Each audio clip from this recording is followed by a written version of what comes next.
संचार पदयो प्रदक्षिणा विधी स्तोत्रानि सर्वो यद्यत् कर्म करोमि तत्तदखिलं शंभो तवाराधनं शंभो तवाराधनं शंभो तवाराधनं माझी वाणी तुझे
विकिता गोरस घ्या मने हरी देखिला डोळा बैसला मनी तोची वदनी उच्चारी।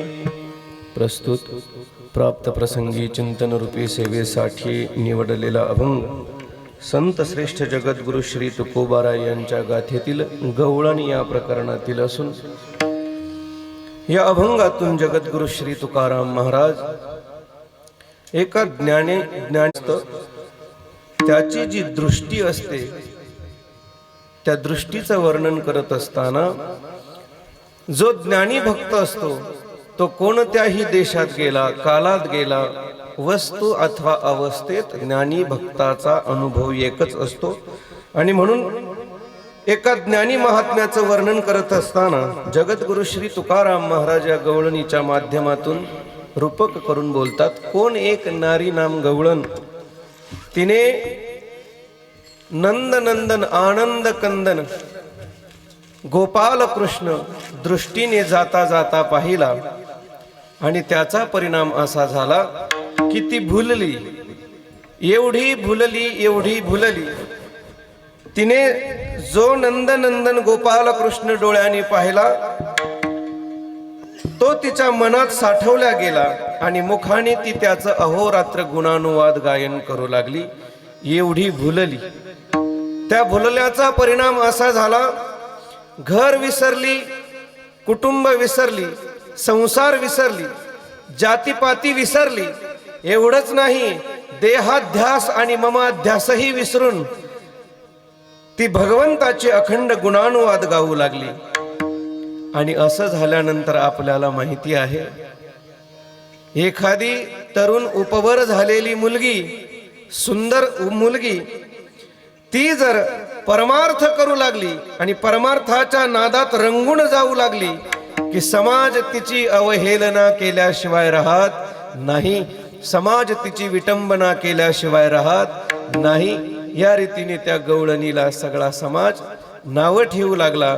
पण ती गोपी देखील एवढी श्रेष्ठ होती, तिने सांगितलं, तिने आपले दोन्ही हाताचे 2 बोट घेतले, 2 कानांना जी छिद्र आहेत ना त्या कानात दोन्ही बोट जोराने दाबलेस आणि लोकांना सांगितलं तुम्हाला माझ्याविषयी काय नाव ठेवायची, काय माझ्याविषयी वल्गना करायच्या त्या नाना पद्धतीने तुम्ही वल्गना करा, तुमच्या बोलण्याचा माझ्यावर काहीही परिणाम होणार नाही.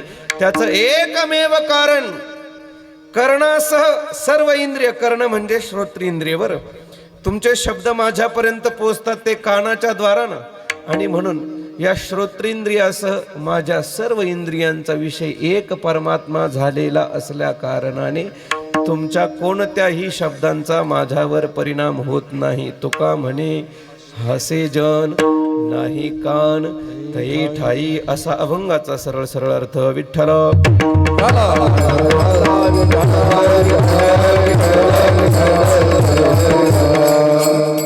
भक्त कामकल्पद्रुम भगवान श्री संगमेश्वरांच्या या पवित्र पावन दरबारामध्ये महाशिवरात्रीच्या या दिव्य पर्व काळात मुळा प्रवरामाईच्या या पवित्र कुशीमध्ये आपणा सर्वांचे श्रद्धास्थान वैकुंठवासी गुरुवर्य बंशी महाराज तांबे, त्याचप्रमाणे वैकुंठवासी गुरुवर्य नाशिककर महाराज या संतद्वयांच्या आशीर्वादाने आपणा सर्वांचे श्रद्धास्थान शांतीब्रह्म गुरुवर्य भास्कर गिरीजी महाराज यांच्या प्रेरणेने आदरणीय हरिभक्तिपरायण गुरुवर्य राजाराम महाराज यांनी, त्याचप्रमाणे वेदांताचार्य हरिभक्तिपरायण देवीदास महाराज म्हस्के, त्याचप्रमाणे श्री संगमेश्वर देवस्थान ट्रस्ट अध्यक्ष, संपूर्ण विश्वस्त, समस्त ग्रामस्थ, भजनी मंडळी, पंचक्रोशीतून उपस्थित असणारी सर्व ज्ञात अज्ञात श्रोतृमंडळी, उपासक मंडळी, आपण सर्व ज्ञात अज्ञात श्रोतृमंडळी सर्वांच्या चरणी विनम्र भावाने अभिवादन करतो.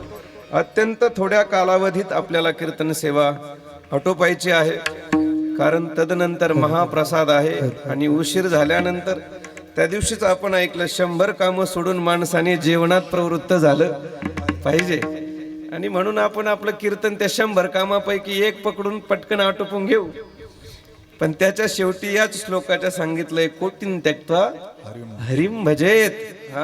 कीर्तनाकडे जर आपण हरिभक्ती या उद्देशाने पाहत असलो तर मग भोजन, स्नान, दान आदी लक्षावधी कर्म जरी आपल्या हिताचे असले तरी ते बाजूला सारून माणसाने हरिभक्तीमध्ये प्रवृत्त झालं पाहिजे. विठ्ठल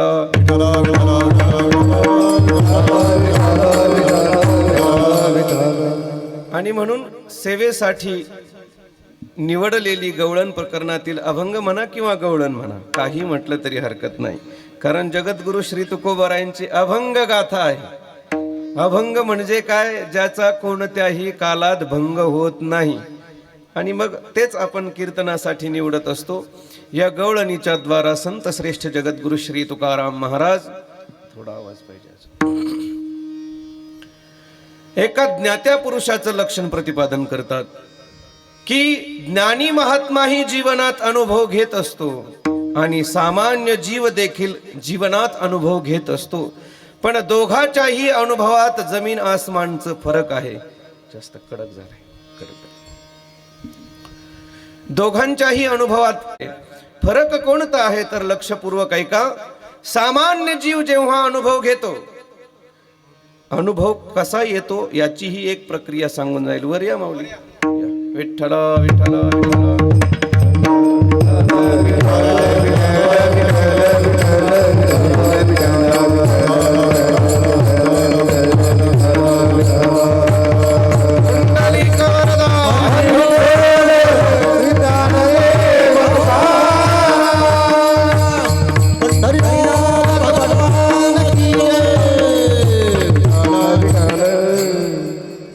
आत्ताच या ठिकाणी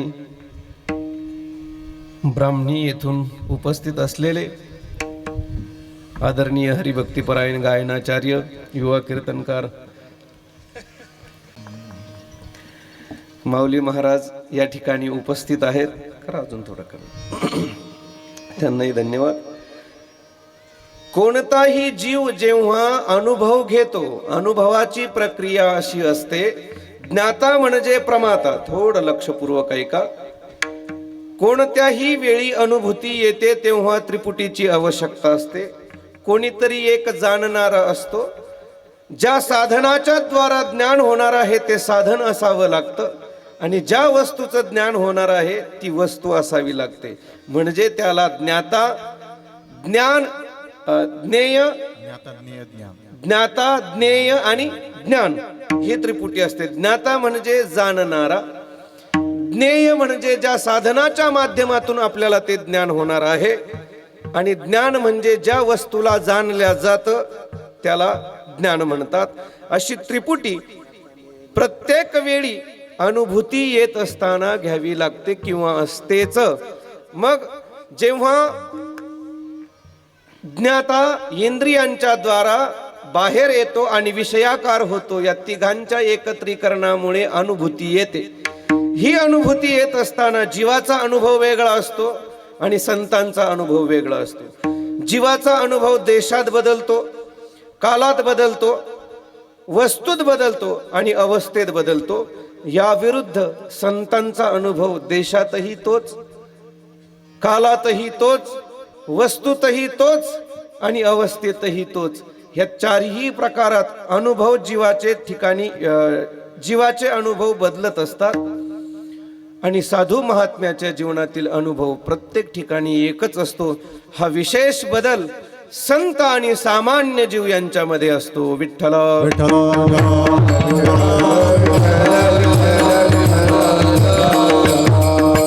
सामान्य जीवाचा देश बदलला की अनुभव बदलतो.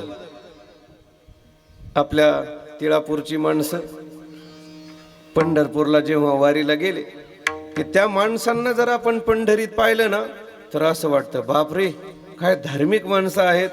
चंद्रभागेचं स्नान, प्रदक्षिणा, भगवंताचं बारीला लागून दर्शन, मोठा गंध लावलेला असतो, चांगले पांढरे शुभ्र कपडे घातलेले असतात, हातात वारकऱ्याचा सर्व पोशाख असतो, टाळ असता, पताका असते. एवढं छान वाटतं त्याच्याकडे तिथे पाहिल्यानंतर. पण तोच माणूस जर आपण तिळापुरात येऊन पाहिला तर त्याच्या पुढे दुर्योधनाने हात टेकले. मला काय म्हणायचं कळतं ना, जीव क्षेत्राच्या गेल्यानंतर त्याची कृती बदलते, त्याची अनुभूती बदलते. तोच जीव जर सामान्य ठिकाणी आपण पाहिला तर तो नाना पद्धतीने सैरावैरा स्वैराचारी जीवन जगल्याशिवाय राहत नाही. तात्पर्य माझं इतकंच आहे की देश बदलला की जीवाचा अनुभव बदलतो. दुसरं, काल बदलला की जीवाचा अनुभव बदलतो. कसं आहे का, आता इथे अत्यंत सुंदर सप्ताहाचं वातावरण आहे. समोर सगळ्या माता माऊल्या बसलेल्या आहेत. यांच्याकडे दृष्टिक्षेप टाकल्यानंतर असं वाटतं कोण सावित्री आहे, कोण सती आहे, कोण सत्यभामा आहे, कोण काय आहे. आणि याच महिला जर लग्नाच्या मंडपात पाहिलं तर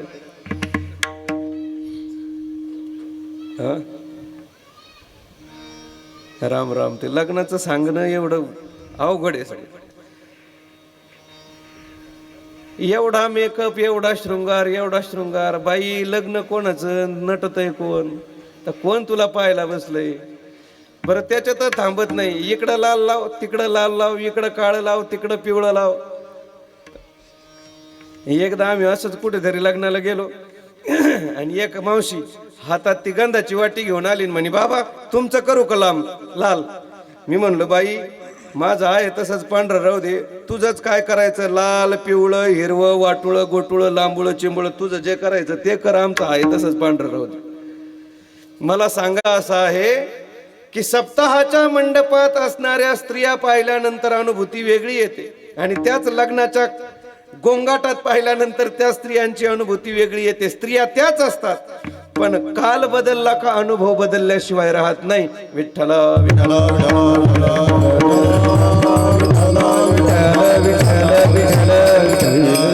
तिसरा मुद्दा, वस्तू बदलली की अनुभव बदलतो.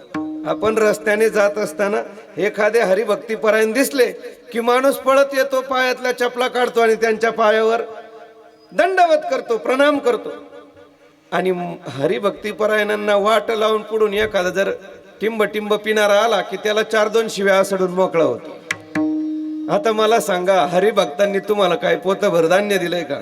नाही. आणि यांनी काय तुमच्याकडून पैसे घेऊन पेलय का? तरी देखील माणूस शिव्या दिल्याशिवाय राहतो की नाही? का?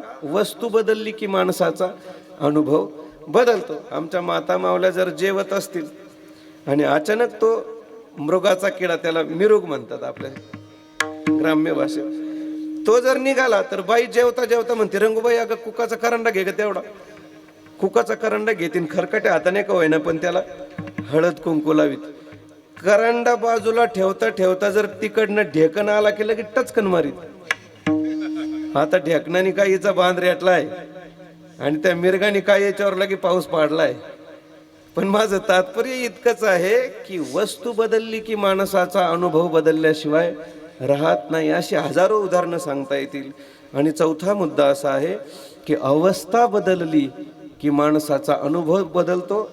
जागृतीत जो अनुभव असतो तो सुषुप्तीत नसतो, आणि जो सुषुप्तीत असतो तो स्वप्नात नसतो. जागृती, स्वप्न आणि सुषुप्ती या तीनही अवस्थेत जीवाचा अनुभव भिन्न भिन्न असतो. का भिन्न भिन्न असतो?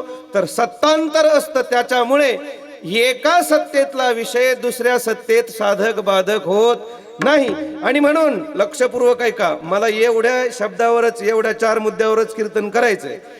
जीवाचा देश बदलला की अनुभव बदलतो, काल बदलला की अनुभव बदलतो, वस्तू बदलली की अनुभव बदलतो, आणि अवस्था बदलली की अनुभव बदलतो. या रीतीने जीवाचा प्रत्येक ठिकाणी अनुभव बदलत असतो. पण या उलट ज्ञानी महात्म्याचा, संतांचा, ज्यांना भगवंताचा अनुग्रह झालेला आहे आणि भगवा काय म्हणू आपण, त्याची अशी धारणा झालेली आहे की ज्ञाता, ज्ञेय आणि ज्ञान ही त्रिपुटीच ज्यांच्या जीवनातील संपलेली आहे, त्यांना जिथे जिथे जे जे काही दिसेल ते सर्व हरिरूप दिसल्याशिवाय राहत नाही. जे जे दृष्टी दिसे, जे जे दृष्टी दिसे, ते ते हरिरूप.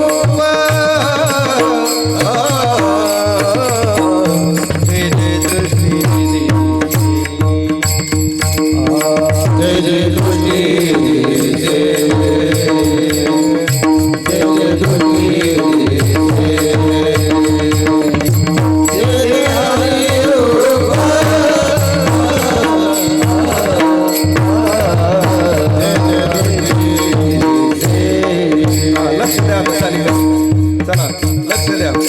जे जे दृष्टी दिसे, जे जे दृष्टी दिसे, ते ते हरी रूप.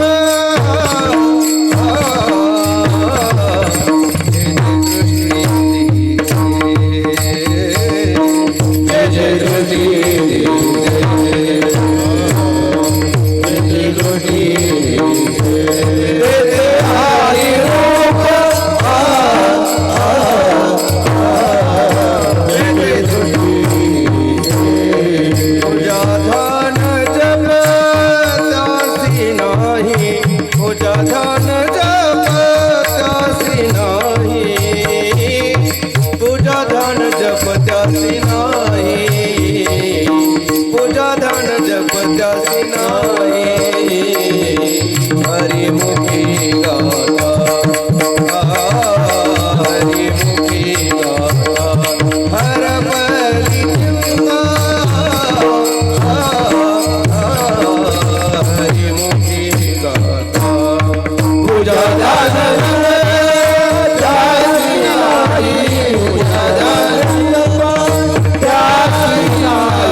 आपल्याला काही एकमेकांना शिकवायला वेळ नाही ना. तुम्ही कीर्तनातच म्हणत जा, म्हणजे मी तुमच्याकडून शिकत जाईल. आणि मी म्हटलेलं तुम्ही शिकत जा. आपली परस्पर देवाणघेवाण करायची आहे की नाही. माणूस ऐकून ऐकूनच शिकतो. त्याला बोलणं असेल, वागणं असेल, चालणं असेल, गाणं असेल, वाजवणं असेल, जे काही असेल ते इतरांचं पाहून ऐकूनच माणूस शिकत असतो. आणि म्हणून आपण जन्मल्यापासून तर मरेपर्यंत आपण जगाकडे पाहूनच शिकत असतो आणि जीवन व्यतीत करत असतो. म्हणून समाजाचे उपकार आपल्यावर असतात आणि त्या ऋणातून माणसाने उतराई होण्याचा विचार निश्चित ठेवला पाहिजे. विठ्ठल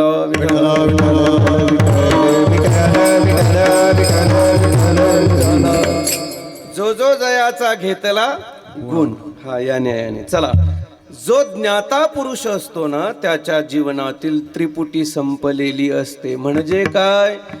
जो ज्ञाता म्हणजे जाणणारा आहे तोही देवच झालेला असतो. बरोबर? ज्याच्या द्वारा ज्ञान होणार आहे ते ज्ञेय म्हणजे इंद्रिय, त्यांचा विषय देखील देवच झालेला असतो. आणि ज्याचं ज्ञान होणार आहे ते जगत रूपाने न राहता त्याला देव रूपाने प्रतीतीला आल्याशिवाय राहत नाही. जीवाच्या बाबतीत ज्ञान होत असताना या 3 गोष्टी असतात, याला त्रिपुटी म्हणतात.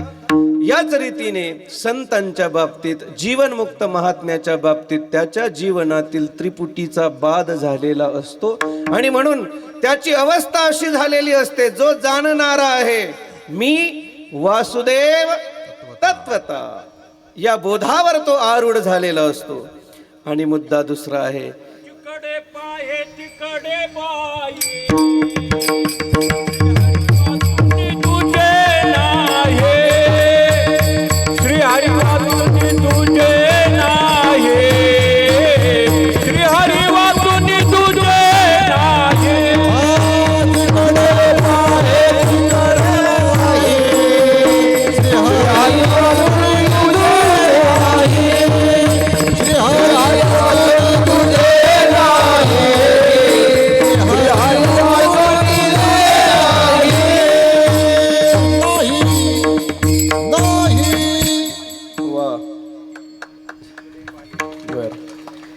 जिकडे पाहे तिकडे हा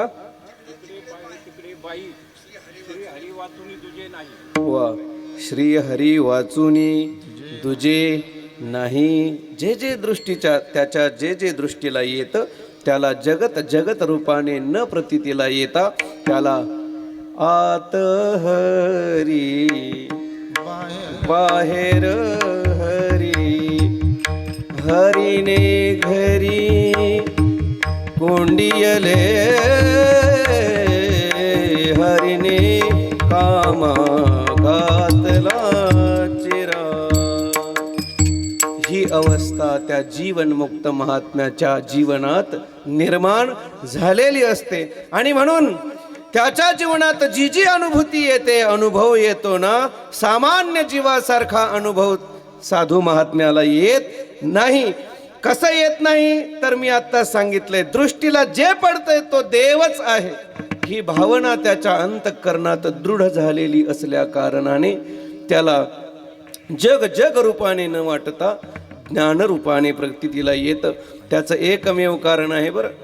सामान्य माणसाची जी नजर असते ना ती उपाधीची असते. आठवलं म्हणून सांगतो, सामान्य माणसाची नजर उपाधीची असते आणि ज्ञात्या पुरुषाची नजर ही उपहिताकडे असते.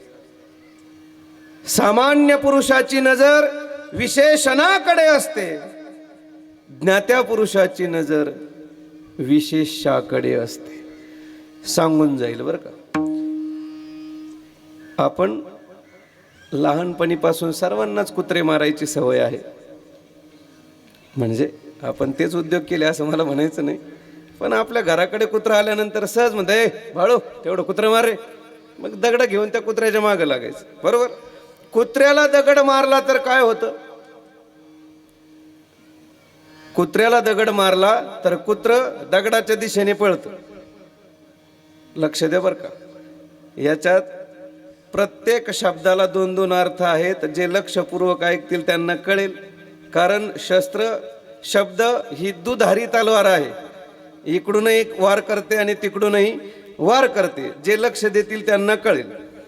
कुत्र्याला जर दगड मारला तर कुत्र दगडामागे पळतं. कुत्र्याला जर दगड मारला तर कुत्र दगडामागे पळतं. आणि वाघाला जर दगड मारला तर दगड मारणाऱ्याच्या पाठीमागे. हा बोला बोला. कुत्र्याला दगड मारला तर कुत्रा दगडा मागे पळतं, आणि वाघाला जर दगड मारला तर वाघ ज्या दिशेने दगड आला त्याच्याकडे गेल्याशिवाय राहत नाही. येथेच मला भेद सांगायचा आहे.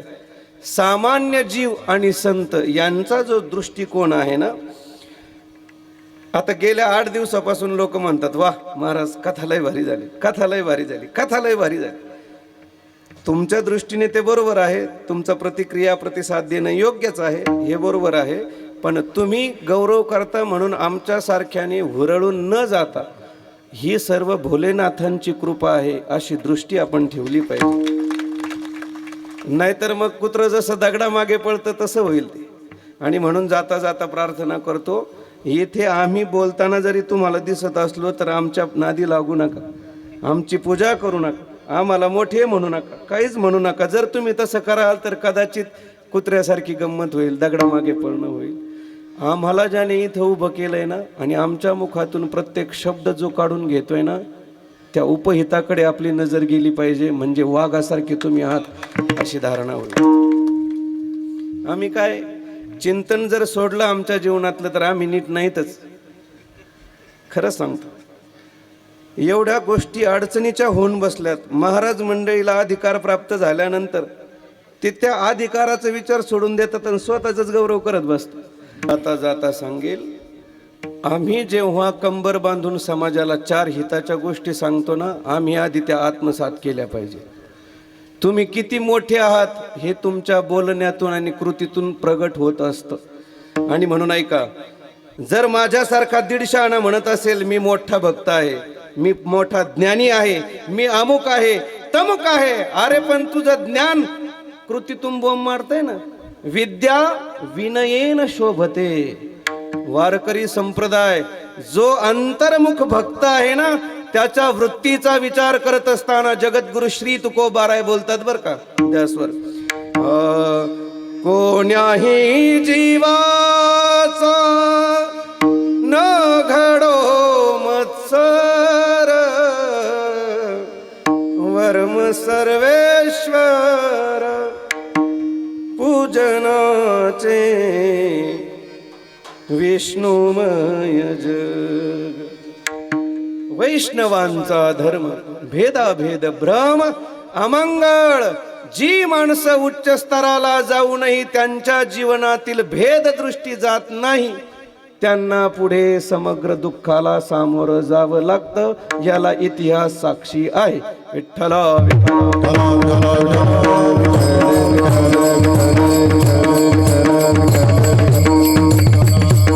आणि म्हणून भक्त, ज्ञानी आणि सामान्य जीव यांच्यातील त्रिपुटीचा बदल असतो. सामान्य जीवाला जगत जगत रूपाने प्रतीतीला येतं, आणि जे साधू महात्म्य आहेत त्यांना जगत जगत रूपाने प्रतीतीला न येता देव रूपाने प्रतीतीला आल्याशिवाय राहत नाही. आणि म्हणून जीवाचा देशात गेल्यानंतर अनुभव बदलतो, कालात गेल्यानंतर अनुभव बदलतो, वस्तूत गेल्यानंतर अनुभव बदलतो, अवस्थेत गेल्यानंतर अनुभव बदलतो. या उलट संतांचा कोणत्याही देशात जा, अनुभव तोच आहे. शून्य स्थावर जंगम व्यापुनी राहिला अकळ. बाप रखुमा देवीवरू विठ्ठलो सकळ. विस्तलवे तारलाजनी सप्तही पाताळे भरुनी.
जनाजनात विठ्ठल व्यापून भरलेला आहे.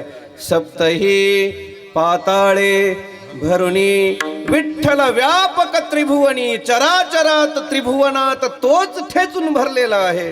ही धारणा कुणाची असते तर ज्ञात्या पुरुषाची असते.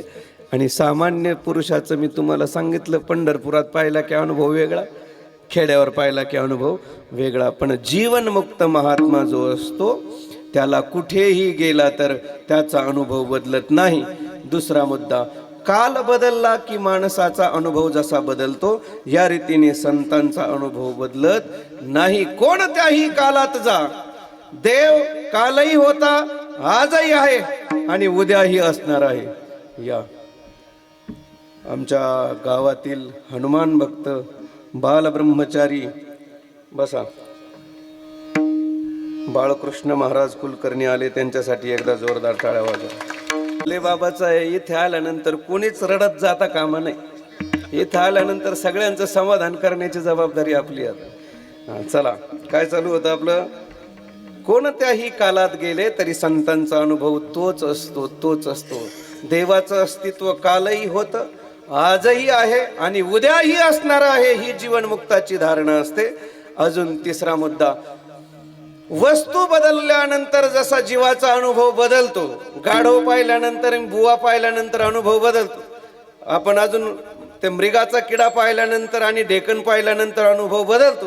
या रीतीने साधू महात्म्याच्या जीवनात वस्तू कोणतीही जरी असली तरी अनुभव परमात्म्याचाच आल्याशिवाय राहत नाही. देश काळ वस्तू भेद मावळला, आत्मा निर्वाळला निर्विकार, आत्मा निर्वाळला निर्विकार, आत्मा निर्वाळला निर्विकार.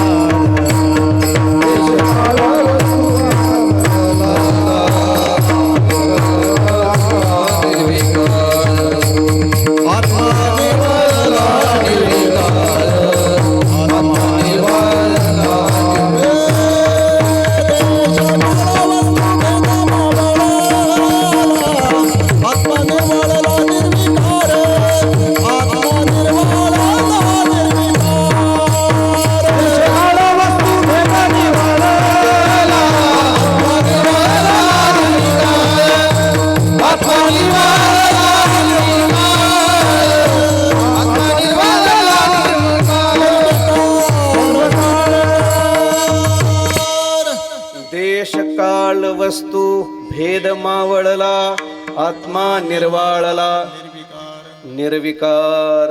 आणि म्हणून ही संतांची अवस्था आहे, जीवनमुक्त महात्म्याची अवस्था आहे की ज्याला कोणत्याही कालात भेद प्रतीतीला येत नाही. आणि चौथा मुद्दा मला सांगायचा, अवस्था बदलली तरी संतांचा अनुभव बदलत नाही. जागृतीत असले तरी तोच अनुभव, सुषुप्तीत असले तरी तोच अनुभव आणि स्वप्नात असले तरी तोच अनुभव. म्हणून महाराज सांगतात, जागृती स्वप्नी पांडुरंग, जागृती स्वप्नी पांडुरंग, पांडुरंग ध्यानी पांडुरंग वाणी, जागृती स्वप्नी पांडुरंग, जागृती स्वप्नी पांडुरंग ध्यानी पांडुरंग वाणी, जागृती स्वप्नी पांडुरंग, जागृती